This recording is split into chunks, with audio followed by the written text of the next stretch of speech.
Hello friends, it is Monday, November 11th. I have the day off of work for today and I thought it would be the perfect day to start a new celebratory reading vlog. What exactly are we celebrating, you might ask, and that's a great question. Well, you should be seeing this either on or around November 22nd, which is my BookTube anniversary, and by the time you see this, I will have officially been on BookTube for 11 years. Last year, you might recall, to celebrate being on BookTube for an entire decade, I did a special reading vlog where I revisited two of my favorite books from 2013, 2014 to see how I felt about them now. And that was a pretty wild experiment. This year, I wanted to do another reading vlog to sort of celebrate or commemorate the time that's passed since I started in 2013. And I didn't want to do the same concept. So I thought to myself, what are some books that I put on my TBR back in 2013, 2014 that I still haven't read? And I thought it would be the perfect time at this milestone of 11 years to finally get one of those books off my TBR after a decade plus. Now, I will say it was kind of hard to piece together a short list for this concept because I thought I could just go to my Goodreads, go to my to-read shelf, sort it by date added, go to the oldest book I've ever added on Goodreads,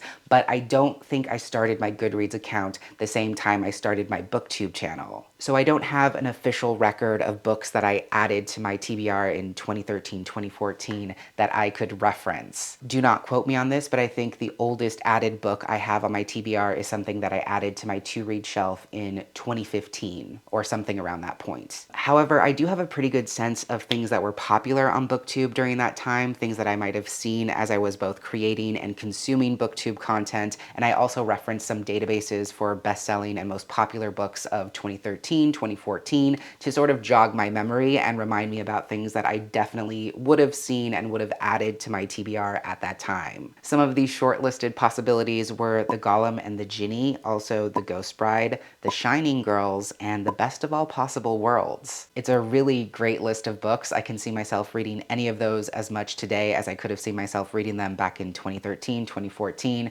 but I ultimately decided to finally take a crack at The Goblin Emperor by Katherine Addison. This is a deeply beloved and highly lauded fantasy novel that I have been waiting to read for so many years. From the very little I know, it's about the youngest son of an emperor who was only born as the result of a marriage treaty and has lived his entire life in exile far from the royal court. But when his father and three half-brothers die very suddenly, he is summoned to take his rightful place on the throne. So because he's lived his entire life so far removed from the inner workings of the royal court, he has no idea what's going on or what to do or who he can trust. So there's conspiracy, there's mystery, there's scandal, there's intense court politics.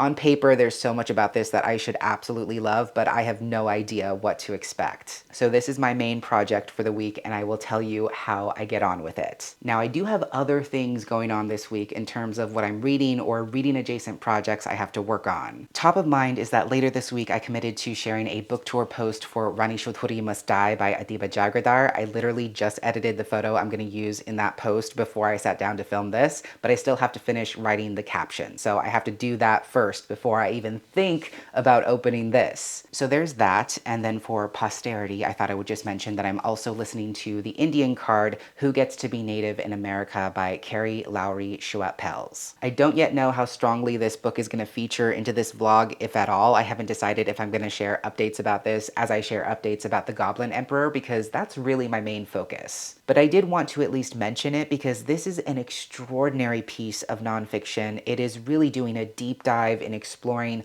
all of the complexities and pitfalls of what it means to identify as Native in the United States, and especially what it means to legally and officially claim Native status, and what it means to be enrolled in a Native nation, and how complex that process is, and how deeply imperfect and colonial that process is as well. I'm only about halfway through at this point, and I already know that I will be highly recommending this. So this is what's in my ears, this is what's in my eyes. I actually have the audiobook for this checked out from my library as well, so I am going to try it out and see which format my brain is vibing with most. So potentially both of these are in my ears. So I'm feeling pretty good about where I'm at right now with everything. I also made an official reading schedule for myself for the week for The Goblin Emperor, so I think that's really cute and really helpful, and we'll just have to see what happens. That's pretty much everything I have for you in this all over the place intro today, but I hope you enjoy whatever this vlog becomes, and I will check in with you tomorrow. Hello friends, it's Tuesday morning, I'm very cold, and I'm here to give you a reading update. Not to get ahead of myself, but I think I've gotten a pretty good start with this. I actually finished yesterday ahead of where I technically need to be according to my reading schedule, so I think that's a really good sign. I did the math, I divided the total number of pages by 7 days of the week, and if I want to finish by Sunday, which is the plan and which I intend to, I have to read roughly 64 pages a day. Yesterday I read a little bit more than that, and that's great because that sets me up for success today. I should also say I decided to listen to the audiobook for this. I wasn't sure how well I would get along with the audiobook since it was produced back in 2014, and audiobook production in 2014 is very different from audiobook production today. But the narrator actually has a really nice, crisp, clear voice. They have a British accent as well, which is sort of generically fantastical, especially for this era of fantasy back in 2014. So I thought, why let their performance go to waste? As far as my thoughts, I'm still very early on in the story, so I can't say anything too definitive yet. I'm like currently midway through chapter 4, almost to chapter 5, so still very early days, as I said,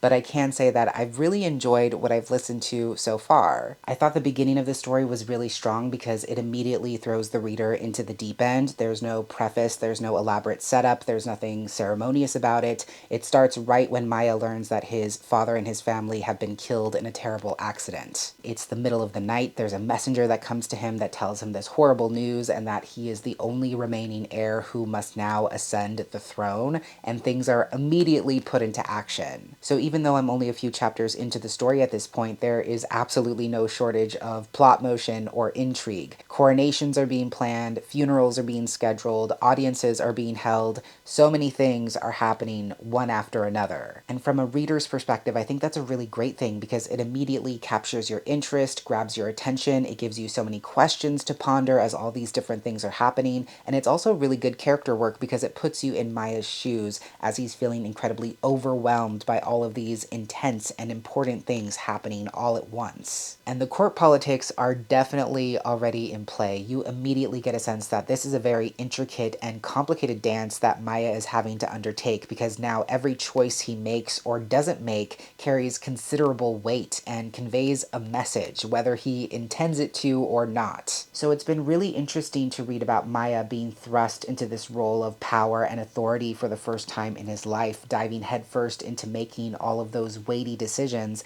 and then very carefully weighing the possible outcomes and consequences. I will say the synopsis makes it sound like Maya is much more in over his head and out of his depth than he actually is. He's actually pretty level-headed so far and pretty decently adjusted to everything happening around him. Yes, this is a completely new role and new context for him, but he seems to be making pretty decent choices. But you can definitely tell that he's kind of going against the grain and stepping on some people's toes already, so I'm very curious to see how that progresses. TLDR, I've gotten a pretty good start with this. I've really enjoyed what I've read so far. I can't wait to sit with the characters even more and learn more about them. I have no idea where the story is going next. We haven't really gotten to the mystery component of the plot yet, but I'm sure we will in good time. My goal for today is to read through chapter 10, so I'm going to try to do that, and then I will check back in tomorrow and let you know what I think. Hello again, friends. It is early Wednesday afternoon, and I'm here to give you an update because I've made some pretty good progress. Now, yesterday, after I gave my update, things were not looking too good with this. I wasn't sure I was actually going to be able to get through the end of chapter 10 as planned. I was so certain I was going to fall behind, but thankfully I rallied, and not only did I read through the end of chapter 10, but I actually ended the day partway through chapter 11, which is great. And actually today, it's just a little bit past noon right now. I'm almost done with the chapters I have to read for today because I have to read through the end of chapter 16, I believe, and I'm currently partway through chapter 15, I think. It just ended up being a really good morning for audiobooking. I was doing a lot of work tasks that allowed me to multitask and listen to this while focusing on other things,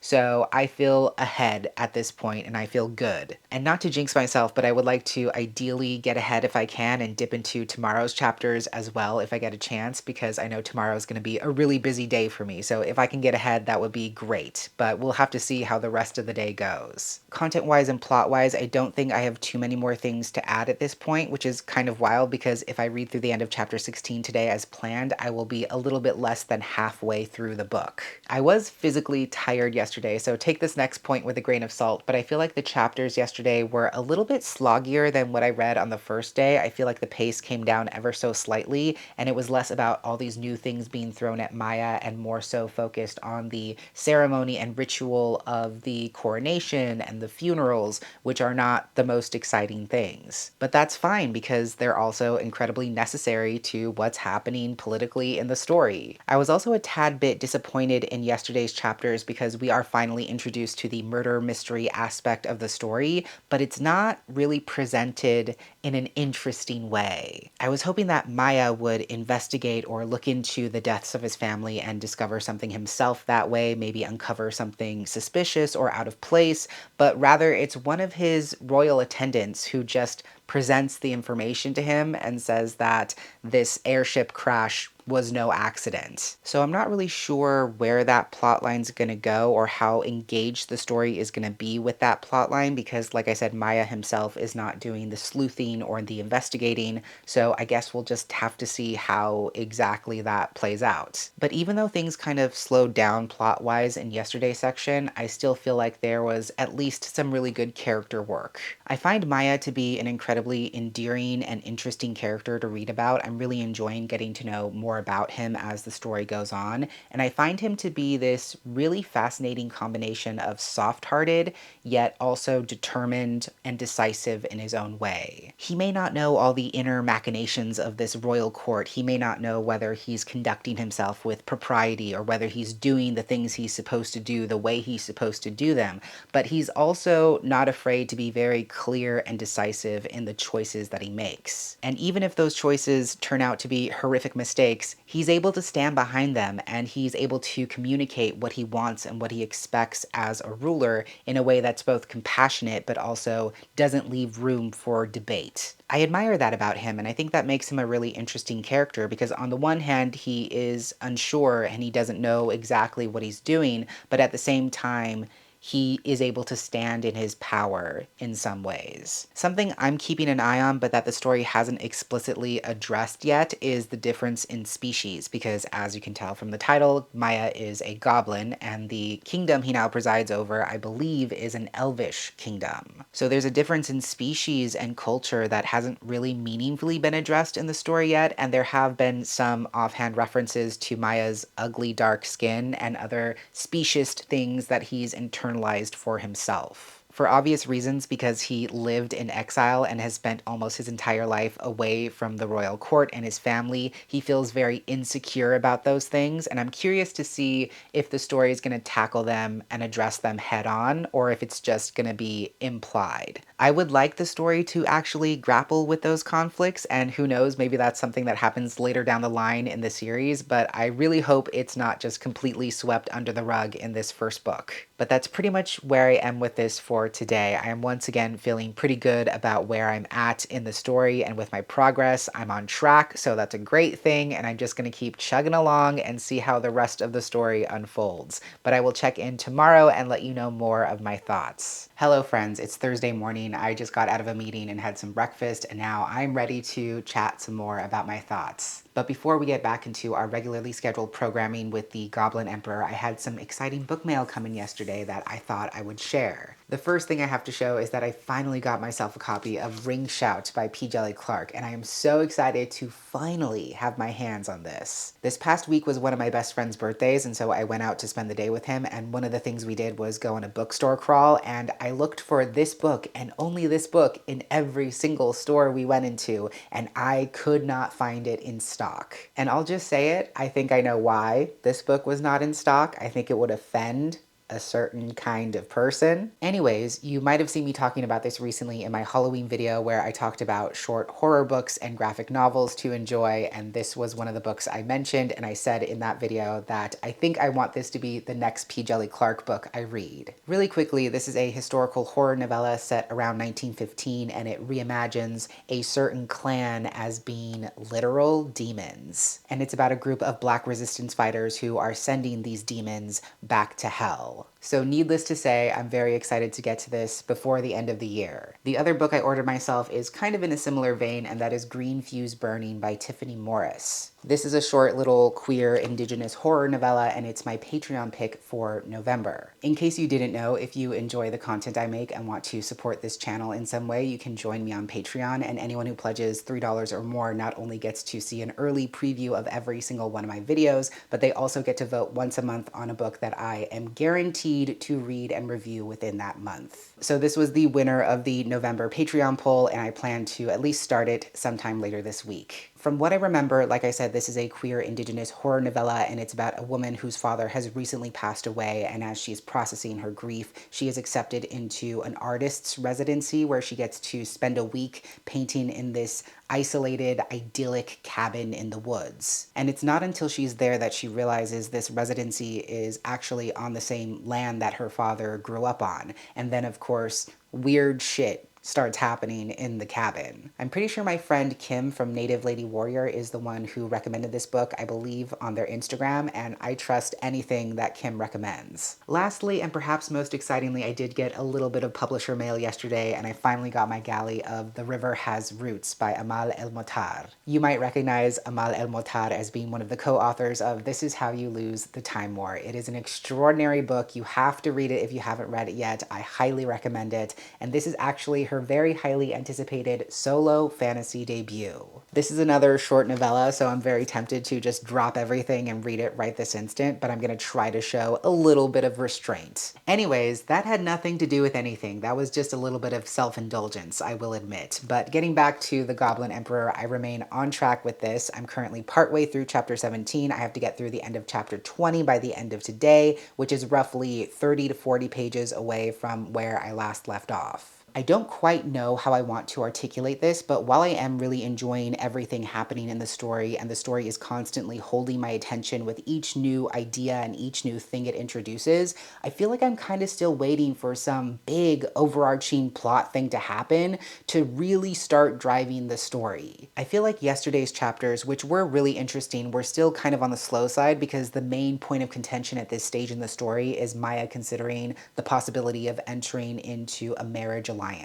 So it's been a lot of schmoozing and negotiating as Maya meets with these different royals and heads of state who are trying to put their princesses' names in the mix. I am curious to see if he'll actually get married in this first book. There haven't been any candidates that really stood out to me so far, but I just feel like Maya really needs someone in his corner, and if that someone is going to be his spouse from A Marriage of Convenience, then so be it. Maya as the main character continues to fascinate me because I feel like there are so many different and almost competing parts of his personality, and it's so interesting to see which side of himself wins out anytime he has to make a choice. On the one hand, he's incredibly compassionate, empathetic, and humble, but I feel like there's also this small part of himself that's almost relishing this newfound power, really enjoying what it feels like to have control and to have power over other people, because it's such a stark contrast to everything he knew growing up in his childhood, where he was rendered essentially powerless in every imaginable way. So it's kind of like this dynamic of a child with a new toy who just doesn't know what to do with it or all the different ways it can be used, but just the novelty and the newness in and of itself creates a very heady experience. I wouldn't say that's the dominant part of his personality, but there are definitely moments where it's peeking through, and I'm really curious to see how that's going to evolve over time, especially as he becomes more comfortable in this role of authority and power. Is that desire for control and power gradually going to outweigh, or at least challenge, his humanity and his compassion? It's kind of weird because I fully understand and know everything that's currently happening in the story, but I still don't quite know bigger picture what the story is trying to be. So it's still kind of a question mark. So I'm going to continue with this. I will keep you posted, of course, and I will let you know some more tomorrow. Hello again, friends. It is a cold and somewhat early Friday afternoon. It's been kind of raining on and off again here. Nothing too serious, very light, but you know, us Californians, we love to make a big deal about any change in the weather, and I am certainly not complaining, and you get the privilege of seeing the very first hoodie of the season. But you're not here for a weather update. We're here to talk about The Goblin Emperor, and talk about it we shall. I'm actually pretty proud of myself because I'm almost an entire day ahead of where I strictly need to be according to the schedule that I laid out for myself. But I will admit there hasn't really been anything in these past couple of sections that I've really loved, that's really stood out to me and made me excited again about what the story is doing. Like, there was this long and drawn out chapter yesterday where Maya was at this state dinner with some members of nobility, just getting to know them and talking about matters of state, the building of new bridges and things like that. And I just did not really care. Another thing I read yesterday is that we finally got on-page confirmation that queer people actually exist in this fantasy world. Of course, I always assumed that they did. But sadly, this is not a homonormative world as I had assumed. In fact, it is a homophobic world, which is fun. And listen, I get it. It's not unheard of for there to be some kind of systemic oppression woven into the world building of so many different kinds of fantasy stories, and that's certainly not the focus of this story either. But at the same time, consider this. I'm just fucking tired. And to make things worse, we kind of learn that Maya himself is just casually homophobic because there's a character confiding in Maya about his romantic past with another man, and later in his own reflections, Maya refers to those two characters as having an unnatural love. Hey, Catherine Addison, didn't want to know that, didn't need to know that, but now I can't unknow that. And trust me, I am desperately trying to remind myself that overall Maya is a pretty good person, but boy howdy does that suck. And that kind of ties into something I touched on earlier in this vlog that continues to rattle around my brain and sort of bother me as the story progresses, which is that it's very obvious that systemic oppression in so many different forms exists in this world, whether it's sexism and misogyny or speciesism between elves and goblins, and now homophobia, that isn't actually being addressed in the story, even though Maya himself is objected to those forms of oppression because of who he is, who his mother was, and how he was raised. And again, granted, that might be something that is addressed further on in the series, but I think for that exploration to be effective, if it ever happens, there should be some inklings of that, some little seedlings of those thoughts being planted in this first book, and they're just not. So I'm a little less endeared to Maya these days, but overall still rooting for him because I can see that he's still trying his best in a very difficult situation with very limited context and support. Plot-wise, at least, there have been a few interesting developments. We definitely got a taste of some betrayal and scandal. There are people who are definitely plotting against Maya and who don't agree with his role as emperor and who are trying to maneuver their way around him in ways that are both sneaky and overt. So that kind of picked up the pace a little bit, and at least there's that. Generally speaking, I still appreciate Maya as the main character, especially for his sincerity, his integrity, and his candor.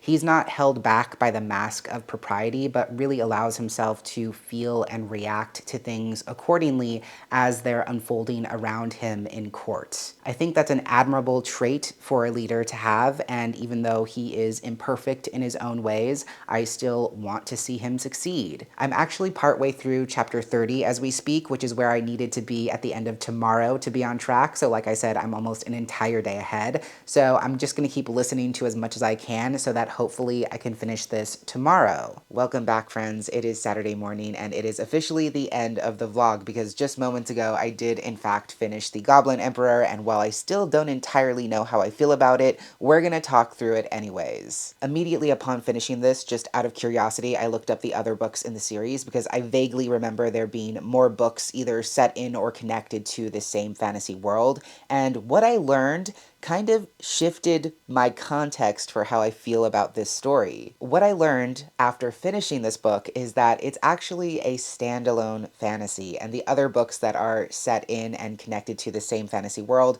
are following a different character who is introduced in this first book, but those other sequels slash companions stand on their own. So that kind of changes my perspective on this book, knowing that it is the one and only book in the series, in this fantasy world, that is following Maya's perspective. Everything else is following different characters and totally different storylines. It's just kind of weird because I've been coming at this story from the angle of thinking that it's the first book in a long sequential fantasy series, and so I've been trying to project which storylines or characters might reappear in other stories, or thinking about how this story is setting up for a bigger plot that could expand across several books. And the thing is, It's not. If I had that context going into this book, and honestly, I can only blame myself for not looking into it further and learning that for myself, then I feel like I would have approached so much of this story differently and had different expectations for how the plot lines and characterizations would play out. But I also have to laugh because as I was listening to the end of this, I was thinking to myself, this really could have benefited from being a multi POV fantasy story because there are some really interesting side characters